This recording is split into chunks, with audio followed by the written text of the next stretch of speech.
বিনিময়ের কথা চলছে। আপনারা একটু কলম ধরুন, আপনারা একটু ছবি দেখান রাজ্যের শিক্ষা ব্যবস্থাকে কিভাবে এই রাজ্যপাল দ্বারা নিয়োজিত ভাইস চ্যান্সেলর কিভাবে রাজ্যের শিক্ষাকে মেলাইন করছেন, কিভাবে জলাঞ্জলি করছেন, এবং যেখানেতে আমাদের রাজ্যের বহু ছাত্র শিক্ষা থেকে বঞ্চিত হচ্ছে, শিক্ষকতা থেকে বঞ্চিত হচ্ছে, শিক্ষা কর্মী থেকে বঞ্চিত হচ্ছে।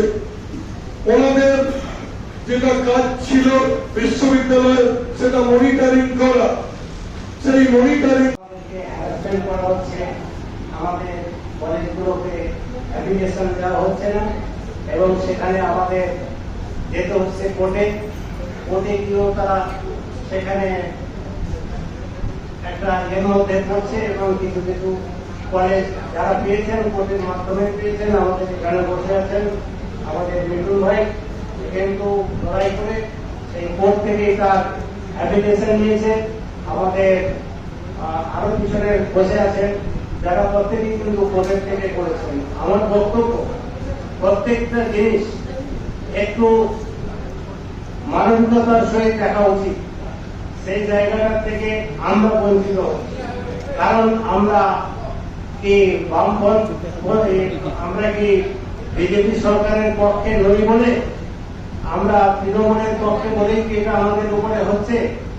এটা আমরা আগামী শনিবার আমাদের মাননীয় মুখ্যমন্ত্রী 9টা থেকে বসেন। আমরা আজকে যেরকম প্রেস কনফারেন্স করছি 9টা থেকে 1 ঘন্টা উনি বসেন প্রত্যেক দিন রবিবার এবং শনিবার। আমরা সেখানে আমরা সবাই মিলে গিয়ে আমাদের বক্তব্য তার কাছে তুলে ধরব। ভুক্তভোগী কলেজ মালিকেরা, ম্যানেজমেন্টের যারা প্রতিনিধি রয়েছে তারা যখন ইউনিভার্সিটির সামনে আমরা সবাই গিয়েছি, বিভিন্ন সংগঠনের নেতৃত্ব, আমরা যে ওখানে যে চিত্র আমরা লক্ষ্য করেছি, যেখানে টাকা দিলে অ্যাফিলিয়েশন হয়, যারা টাকা দেবে তারা অ্যাফিলিয়েশন পাবে, আর যারা টাকা দেবে না তারা অ্যাফিলিয়েশন পাবে না।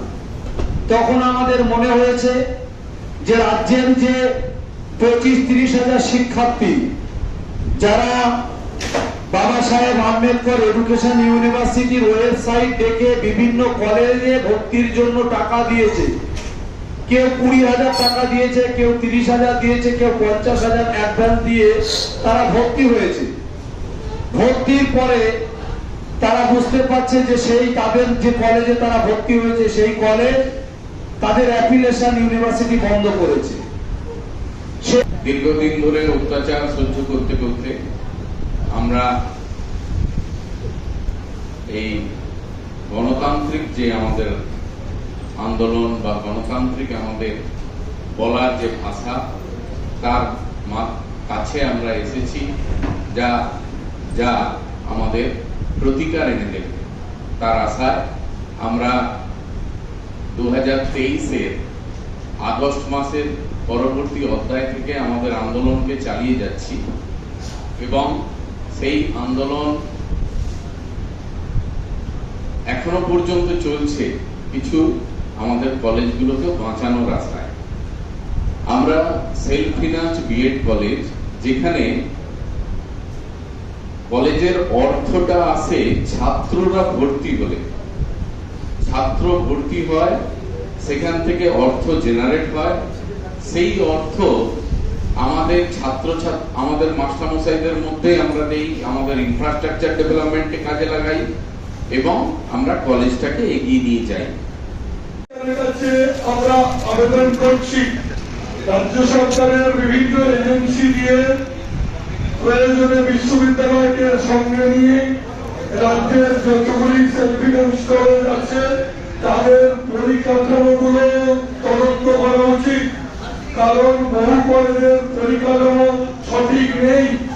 যেরকম এনসিটির পরিকাঠামো দরকার সেই পরিকাঠামো বেশিরভাগ কলেজেরই নেই, কিন্তু তারা বিভিন্ন বিনিময়ে তারা অ্যাপ্লিকেশন পেয়ে গেছে, অ্যাডমিশন করে দিয়েছে, রেজিস্ট্রেশন করে দিয়েছে, এবং এই সব যে দুর্নীতি, এই দুর্নীতিগুলো অন্তত সরকার দেখুক এবং যথোপযুক্ত ব্যবস্থা নিক এবং যারা এদের সঙ্গে যুক্ত বিশ্ববিদ্যালয়ের কর্তৃপক্ষ বা যিনি হন না কেন তাদেরও উপযুক্ত শাস্তির দাবি করছি।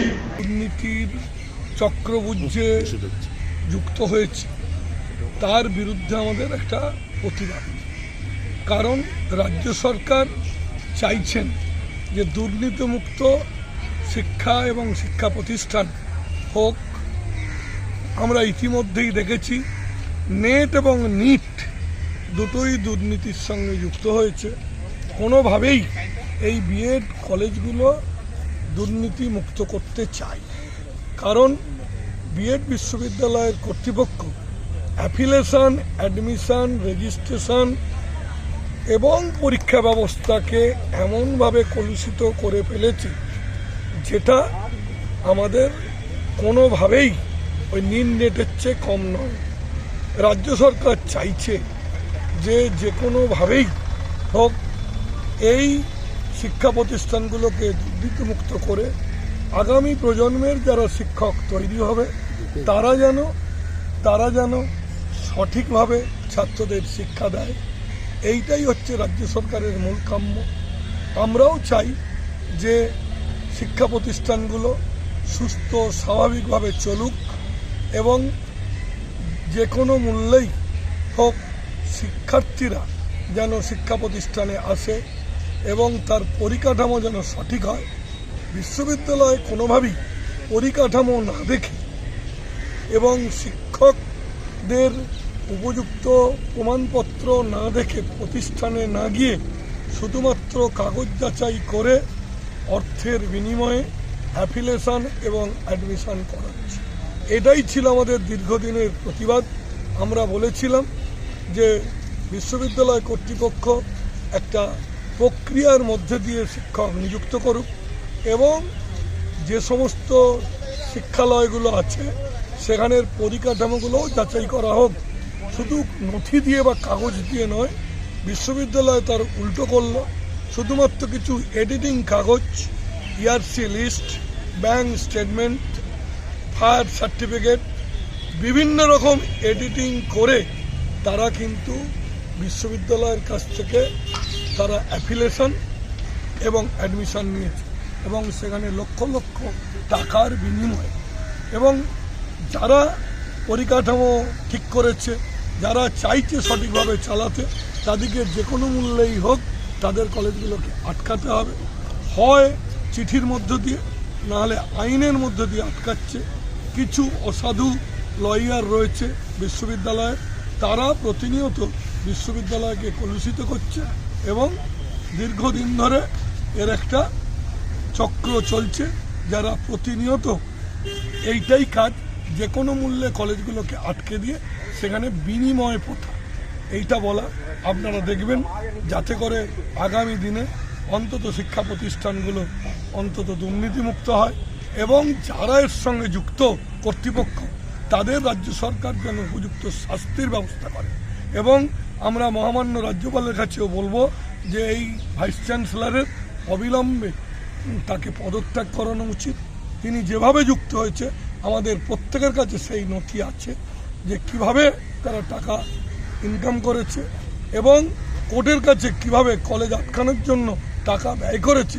সমস্ত তথ্য আমাদের অনেক কলেজ মালিকের কাছে আছে এবং আমরা চাই, আমরা যেহেতু শিক্ষিত মানুষ, আমরা যেহেতু একটা শিক্ষিত সমাজ যাতে সঠিকভাবে চলে তার দিশা অন্তত রাজ্য সরকার দেখাক। এইটাই আমাদের মুখ্যমন্ত্রীর কাছে আমাদের আর্জি।